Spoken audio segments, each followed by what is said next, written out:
Hey everybody, it's Mike Griffith here. Welcome to today's segment about the Georgia LSU football game on the beat. It's brought to you by Ingles. Hope everyone enjoyed that football game about as much as you could under the circumstances. It wasn't pretty for the Bulldogs, but you know what? Kirby Smart said it after the game. Everything is still in front of Georgia. All the possibilities are still there. If Georgia wins out, the Bulldogs have a bye this week, and then they play Florida in Jacksonville. I believe they're about a 7.5-point favorite on that. And then they play at Kentucky at Kroger Field on November 3rd before welcoming Auburn to Sanford Stadium. So Georgia's got some work to do. It was a tough game at LSU. The Tigers were able to expose Georgia in a lot of ways that other teams hadn't really been able to put it all together. It was the first time that Georgia faced a team, I felt, that was as athletic and as well coached. And certainly LSU made that evident and clear. I'm seeing, sorry about that. I was getting a message on my phone there.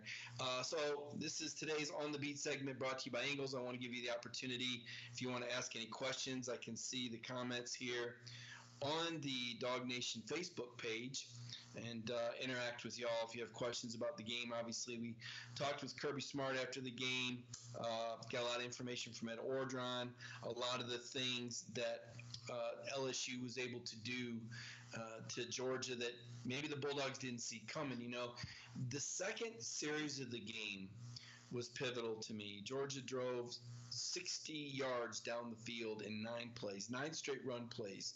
And it really looked like Georgia was going to be in command throughout the afternoon based on that one drive. They throw 2 incomplete passes, and then they line up for what appeared to be a 31-yard field goal attempt. It wasn't. It was a fake. Kirby Smart had saw LSU with a look that they had studied earlier in the week. Georgia decided going. She's got coaches too. They changed things up. Ed Orgeron said Dave Aranda, the highest paid defensive coordinator in college football, the salary that averages about $2.5 million a year, gave Georgia some things LSU hadn't done.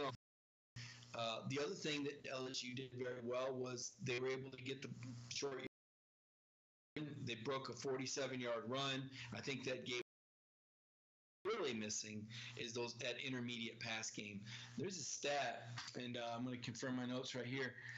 Georgia on 3rd and 9 or longer this year is only 3 of 20 converting. On those 3rd and 9 plays, or 3rd and 9 or longer, Fromm's been intercepted 3 times and sacked 4 others. When Georgia gets in long down and distance situations, the pass games really struggle. Now, it's a low percentage down anyway, but what it tells you is that Fromm does not have the necessary chemistry with his receivers. You know, there's some theories on that. Obviously, they missed Javon Wims, but I think Georgia has too many moving parts. I think Georgia needs to shorten the receiver rotation. I think they need to shorten the running back rotation.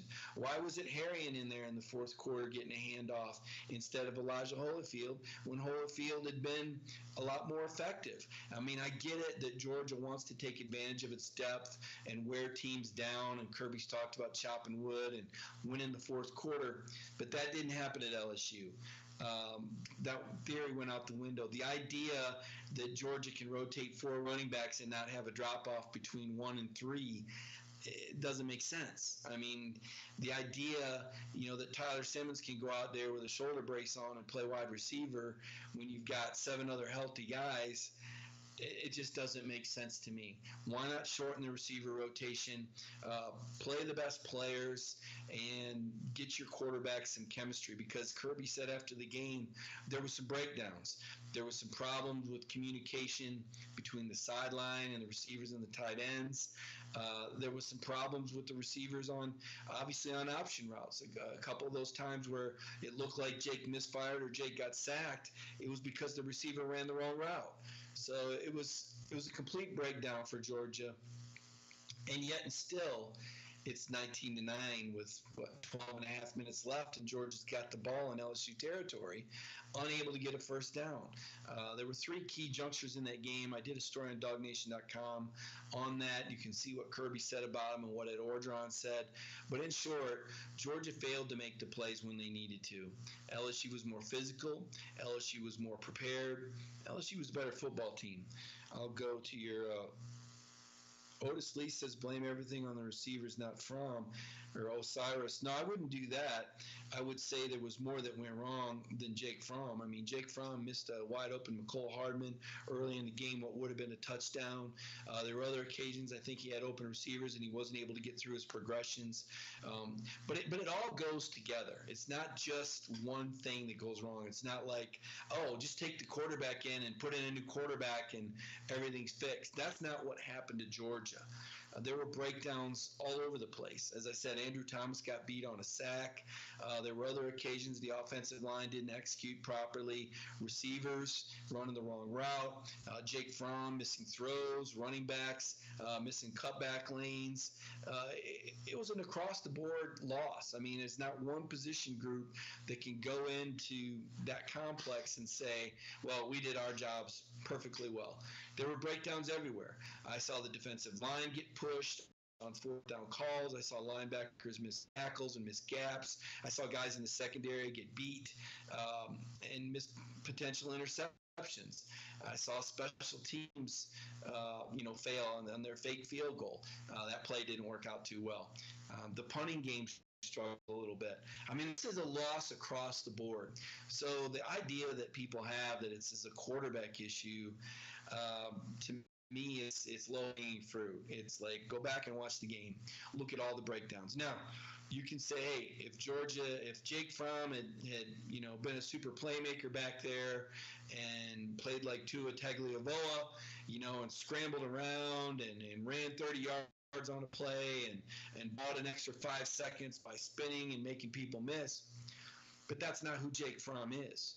And you can say, well, put Justin Fields in. Well, I don't think it would have been fair to put Justin Fields into that situation as a true freshman who's only thrown 7 passes in SEC games. I mean, Fields has been brought along, and there's certain things that he's been able to do effectively, but to throw that kid in that situation instead of letting Jake Fromm have the opportunity to try and play it out, it would have been a tremendous gamble, in my opinion. Hindsight's 20/20, as Kirby said. I'll go back here to the questions and see if there's some more questions here. LSU was never threatened by Fromm's running ability. I'd agree with that. Going to lose to Florida with Fromm. Osiris Allen is really getting after it here, upset there. Joel Kelly shortened the rotation. Brilliant. For all the criticism Kiffin receives, over-targeting the receiver works. Kirby should have taken over the play calling. That's not how it works. Georgia came up with these plays and the package for the game through several meetings each week, and the head coach is involved in that.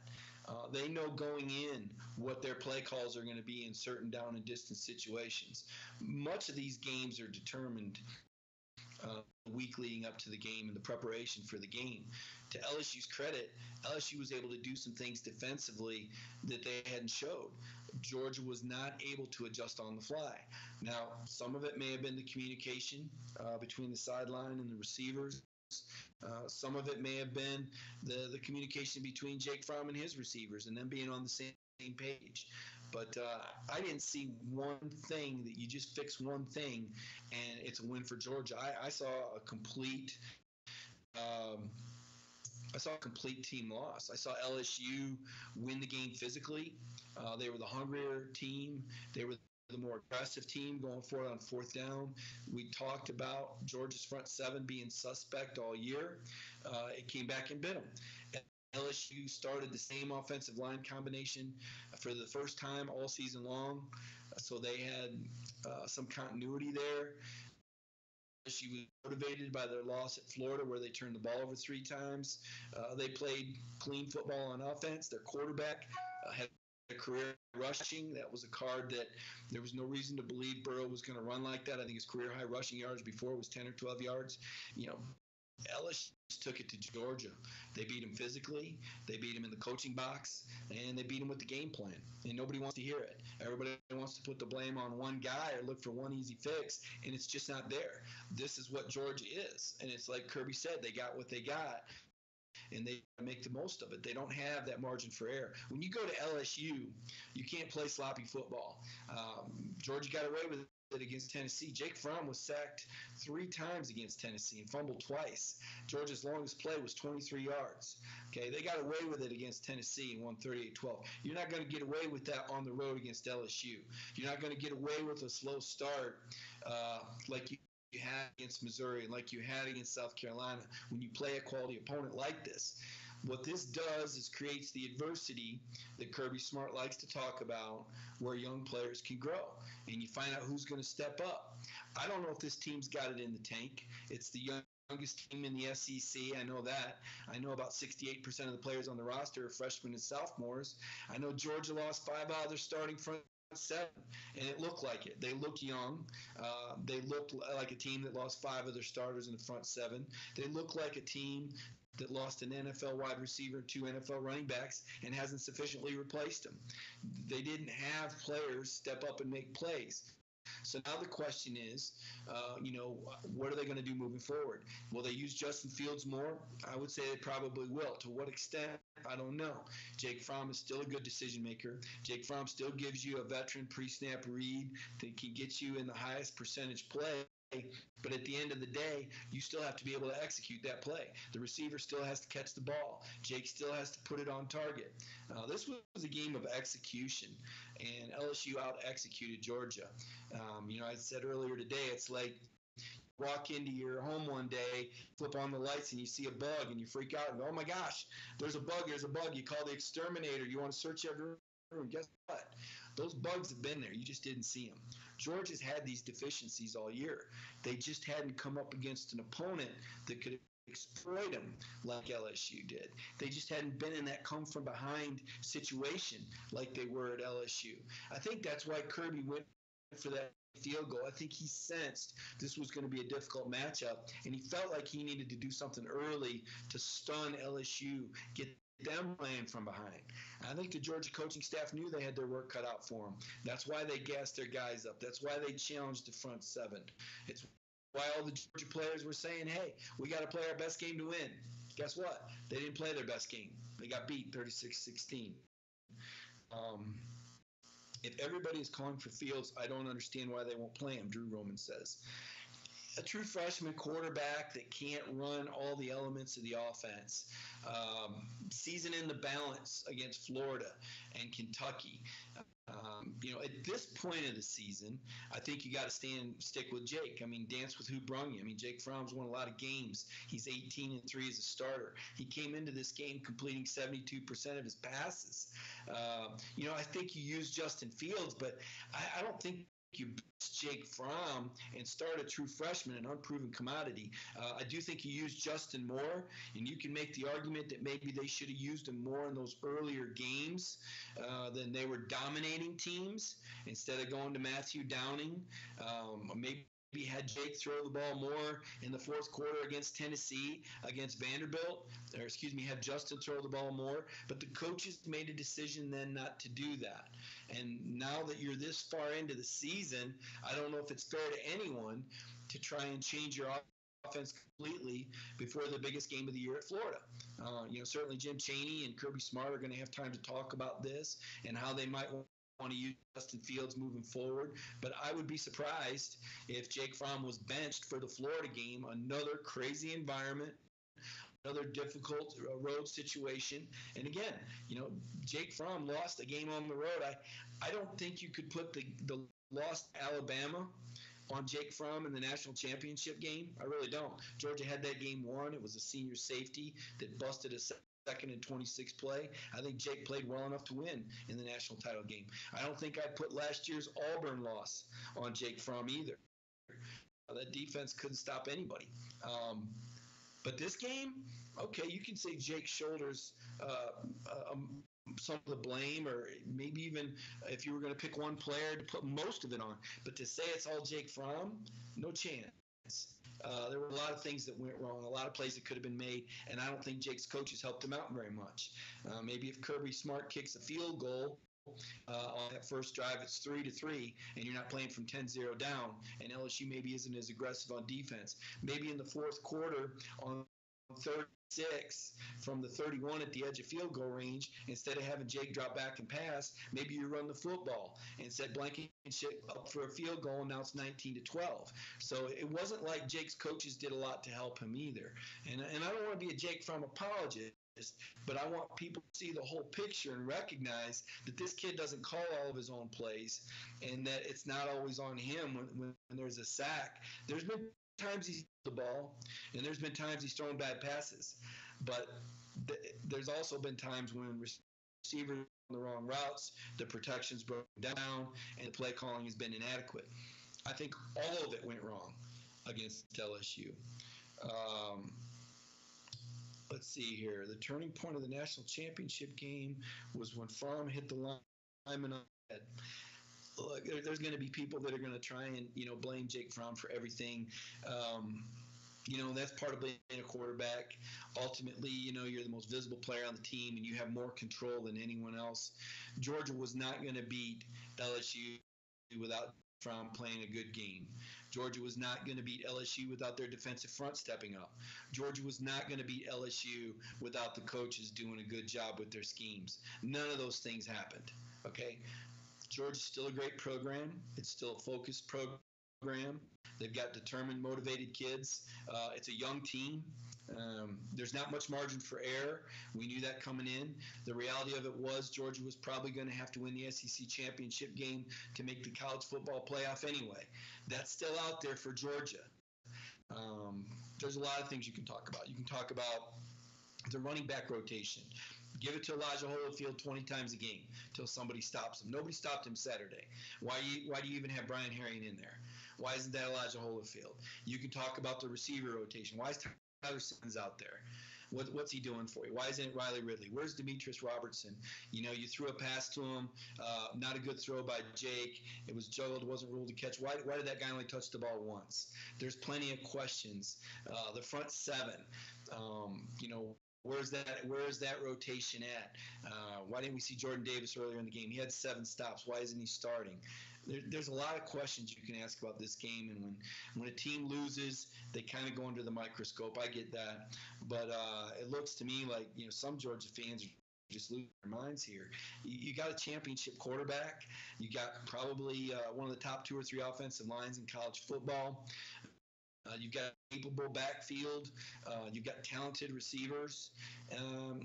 You've got an excellent secondary.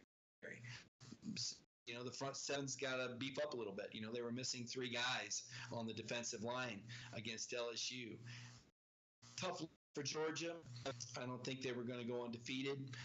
They were exposed in a lot of ways, and now they've got 2 weeks to get ready for Florida. And then the season's going to be online at Florida. And that's kind of where I would leave it right now, is that all those things that we talked about this season with Georgia, the suspect front seven, the inability to convert on 3rd and long, Jake Fromm not being in sync with his receivers, maybe underutilizing Justin Fields, new quarterbacks coach, that's changed up a little bit. A lot of things we'd wondered about. Saturday was a culmination of that, and Georgia played a very good LSU team that had a great game plan and was willing to go for it on 4th down. And Ed Orgeron moves to 7-0 now after a loss. Never lost back-to-back games. Tiger Stadium lived up to its billing. And that was the story. So there's a lot more on DogNation.com. If you want to interact more with me, if you go to our Dog Nation forum, I'm in there a lot. I have a lot of threads in there. I'll answer your questions personally on the Dog Nation forum, or if you follow me on Twitter at Mike Griffith 32, send me a direct message. I don't mind answering those questions one-on-one. It's hard to do that during the show, to take my eye off the camera and look down. The comments keep flowing. So I apologize if I didn't get to some of your questions on this Ingles on the Beat segment. But again, if you contact me on Twitter at Mike Griffith 32 or jump into our Dog Nation forum, I'll be more than happy to answer your questions tomorrow. Chip Towers and I will do the Chip and Griff show from here. I hope the audio is good. I hope you all enjoyed this. I know not everybody agrees with my opinions, but that's how I see it. So everybody have a great Monday. Season's not over with for Georgia. Kirby will have those guys working hard, and I think it'll be an entertaining game down in Jacksonville. Have a good Monday, everyone.